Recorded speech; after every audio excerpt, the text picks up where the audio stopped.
Selamat datang di pelatihan bahasa Inggris online untuk peserta intermediate. Pada unit 2 ini, kita akan mempelajari tentang memori. Selamat belajar. Apa saja yang akan kita pelajari hari ini? Pertama, fokus pembelajaran tata bahasa adalah penggunaan kalimat past simple dan past continuous. Selain itu, kita juga akan mempelajari penggunaan istilah used to dan what. Dalam pembelajaran kosakata, kita akan mempelajari kata-kata yang berhubungan dengan mengingat, melupakan, peristiwa, dan pola didikan yang terjadi ketika masa anak-anak. Untuk sisi membaca, kita akan mempelajari tentang rahasia seputar ingatan Anda. Fokus tata bahasa kita yang pertama adalah mengenai simple past tense. Apa itu simple past tense? Simple past tense adalah tenses yang digunakan untuk mengungkapkan suatu tindakan atau kejadian yang terjadi di masa lalu. Jadi, kejadian yang diceritakan, dimulai, dan berakhir di masa lalu. Perhatikan contoh kalimat simple past tense berikut ini ya. You sang beautifully on the competition yesterday. Dalam kalimat tersebut, you yang dimaksud adalah nama orang yang artinya bahwa orang tersebut mengikuti kompetisi menyanyi kemarin, dan dalam kompetisi tersebut, orang tersebut menyanyi dengan indah. Lantas, apa kegunaan dari past simple tense? Tenses ini memang biasa digunakan dalam percakapan ketika pembicara menceritakan kejadian yang sudah berlalu, bisa juga digunakan ketika kita menulis cerita tentang pengalaman di masa lalu. Selain itu, kamu juga bisa menemui penggunaan tenses ini dalam buku-buku dongeng yang bercerita tentang kisah-kisah di masa lalu. Ada dua jenis kalimat simple past tense, yaitu kalimat past tense verbal dan kalimat past tense nominal. Kalimat verbal adalah kalimat yang predikatnya menggunakan kata kerja atau verba, sedangkan kalimat nominal adalah kalimat yang predikatnya menggunakan kata benda atau nomina. Nah, dalam bahasa Inggris, kamu bisa menggunakan be untuk menyatakan predikat bentuk nomina. Contoh kalimat verbal dan kalimat nominal menggunakan simple past tense adalah sebagai berikut. I ate rice. It snowed yesterday. She was a student. We were so happy last summer.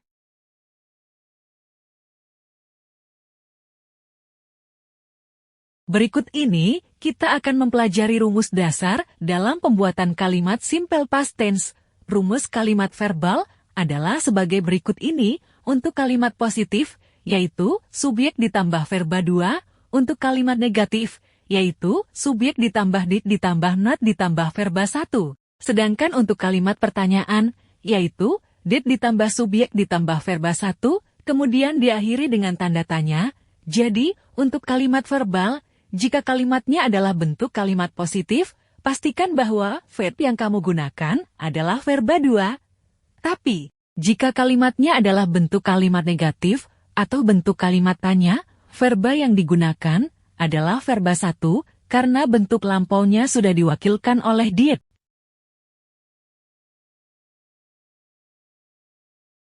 Karena pada kalimat simple past tense, kamu akan banyak menggunakan kata verba, maka adalah penting untuk mengetahui jenis-jenis verba. Dalam bahasa Inggris, terdapat dua jenis perubahan kata kerja berdasarkan waktu, yaitu verba regular yang artinya kata kerja beraturan, dan verba irregular yang artinya kata kerja tidak beraturan. Untuk menguasai semua bentuk dan jenis kata kerja ini memang tidak mudah. Kamu perlu latihan secara fokus dan rutin, agar tidak mudah hilang dari ingatanmu. Yuk, simak lagi pembahasan berikut. Pada verba regular, setiap kata kerja selalu ditambahkan akhiran id, d atau aid, setelah kata kerja dasar atau kata kerja bentuk pertama. Namun, kamu perlu perhatikan beberapa aturan ini ya. Pertama, jika kata kerjanya berakhiran tambahkan saja d. Misalnya, simple past tense dari move menjadi move. Kedua, jika kata kerjanya berakhiran konsonan, tambahkan saja ed. Misalnya, dari dump menjadi dump. Ketiga, untuk kata kerja yang berakhiran y biasanya berubah menjadi jika mengikuti konsonan, lalu tambahkan ed. Misalnya, dari try menjadi cried.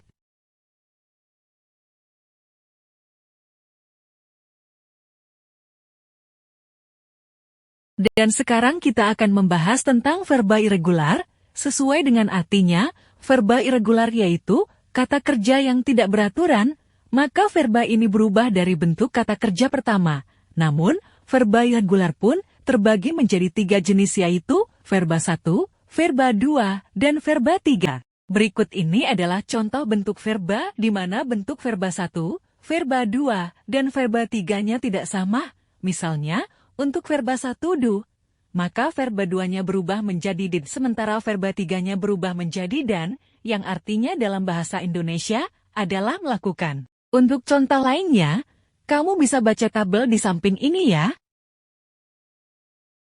Untuk jenis verba irregular kedua adalah di mana verba 2 dan verba 3-nya tidak berubah dari verba 1 dan pada akhir kata tidak ditambahkan apapun, tapi kamu perlu ingat, meskipun bentuknya tidak berubah, namun ada beberapa verba yang pengucapannya berbeda. Sebagai contoh, untuk kata read, jika digunakan sebagai verba 1, maka penyebutannya adalah read, sedangkan jika digunakan sebagai verb 2 atau verb 3, maka cara pengucapannya akan berubah menjadi read.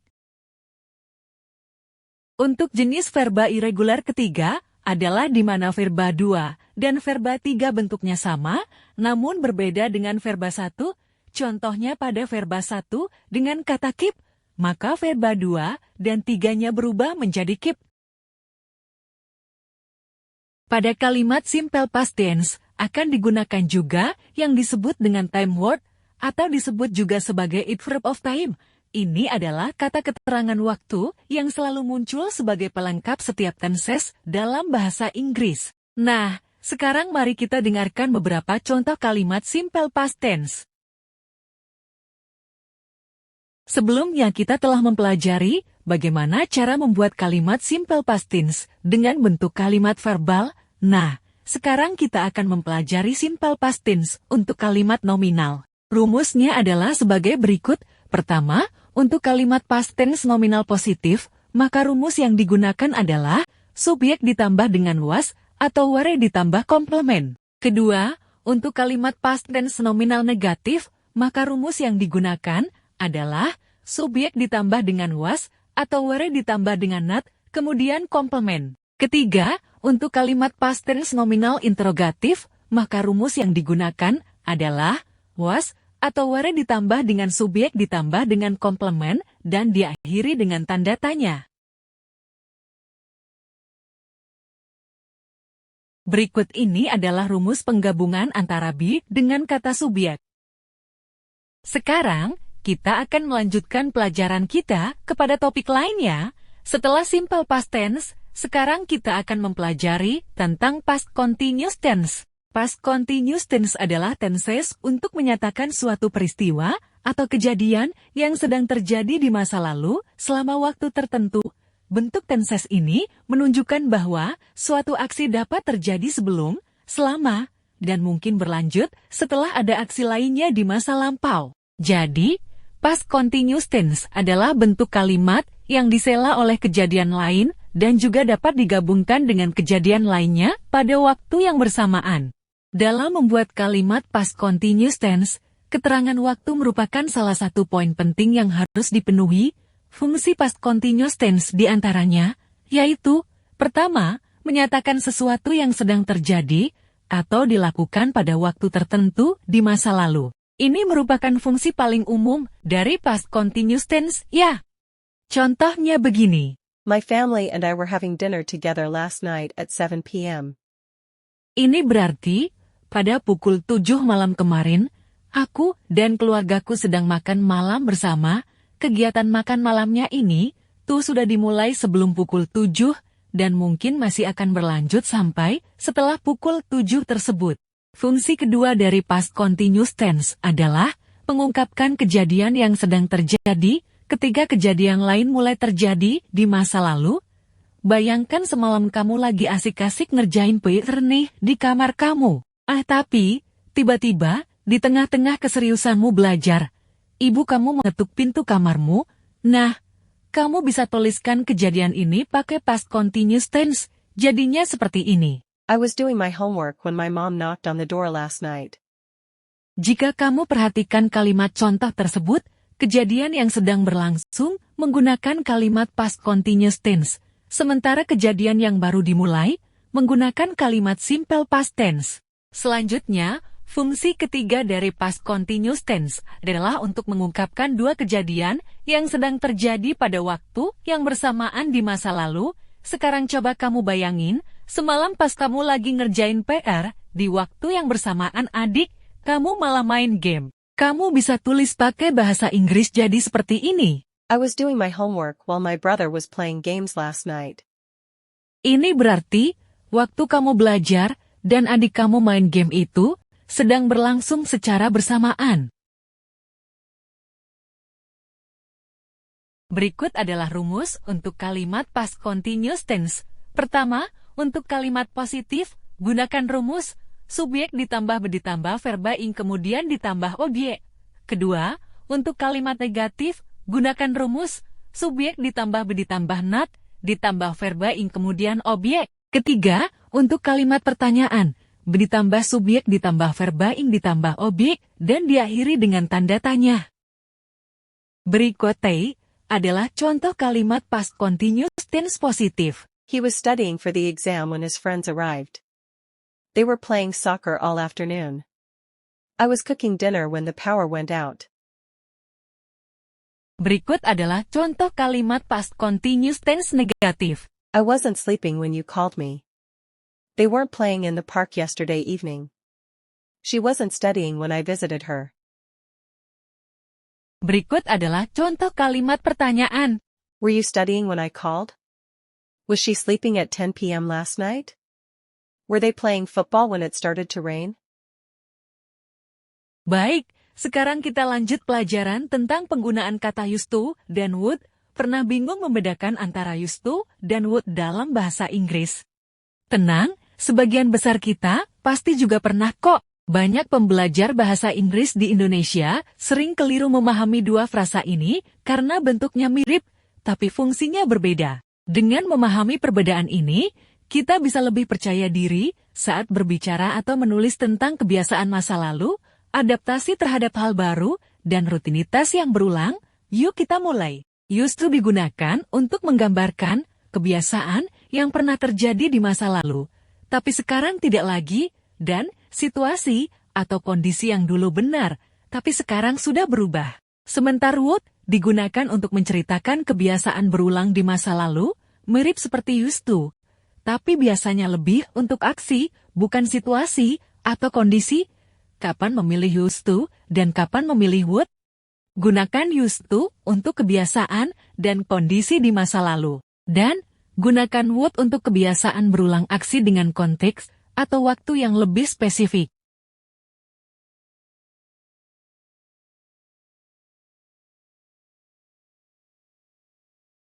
Selanjutnya, kita akan mempelajari kosakata yang berhubungan dengan aktivitas mengingat dan melupakan. Silakan dibaca beberapa contoh kalimat ini. Selanjutnya, kita akan mendengarkan audio tentang penjelasan dari Rafael dan Misun tentang kebiasaan orang tua mereka dalam pola didikan dan kebiasaan di rumah pada saat mereka kecil. Dengarkan audionya, kemudian cocokkan dengan pernyataan yang ada pada layar ini. Unit 2, Recording 5. Basically, my upbringing was fairly easygoing, I guess. I mean, my parents used to have rules. We had to do our homework and we had to go to bed at a certain time. And we would get into trouble if we were rude, or if me and my sister were mean to each other. They used to punish us sometimes if we did something really naughty. They would stop our pocket money or send us to bed early. But I don't remember a lot of punishments. My parents were very strict. They didn't believe in giving us freedom and allowing us to choose things for ourselves. We didn't used to go to friends' houses to play after school, and they didn't allow sleepovers because we had to study. Even when I was 18, I couldn't go out in the evenings with my friends because of exams. We had quite a lot of freedom. I mean, generally, if we wanted to do things, we could. After school, we used to play in the street with our friends. Football or skateboarding or something. Or we'd go inside and play games on the computer. When I was about 11, I used to love going into town with my friends and hanging out. I thought I was really cool, and my parents were fine with that.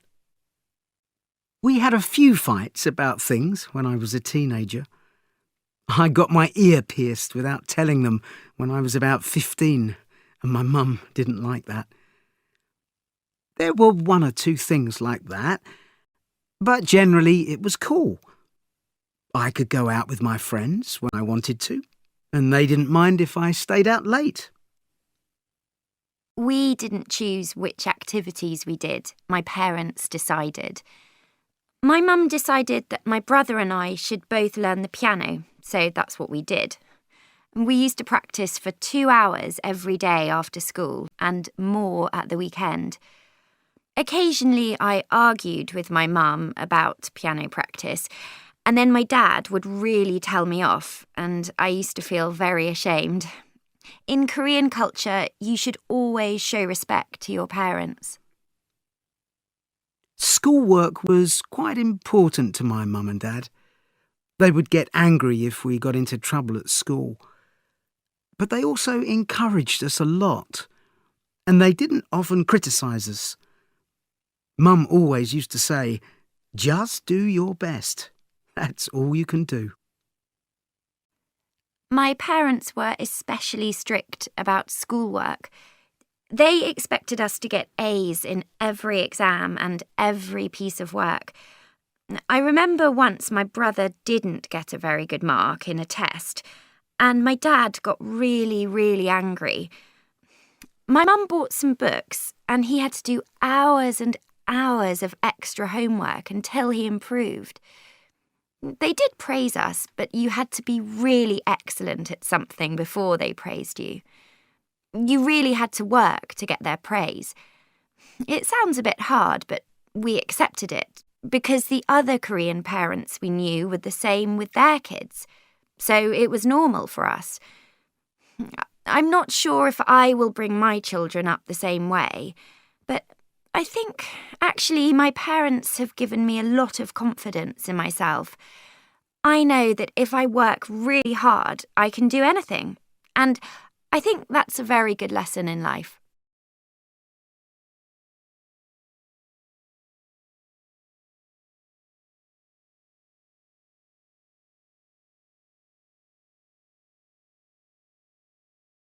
Silakan membaca artikel pada layar ini. Demikian pembelajaran kita hari ini, sampai jumpa di pembelajaran berikutnya. Jangan lupa melakukan latihan di lembar Google Form. Terima kasih.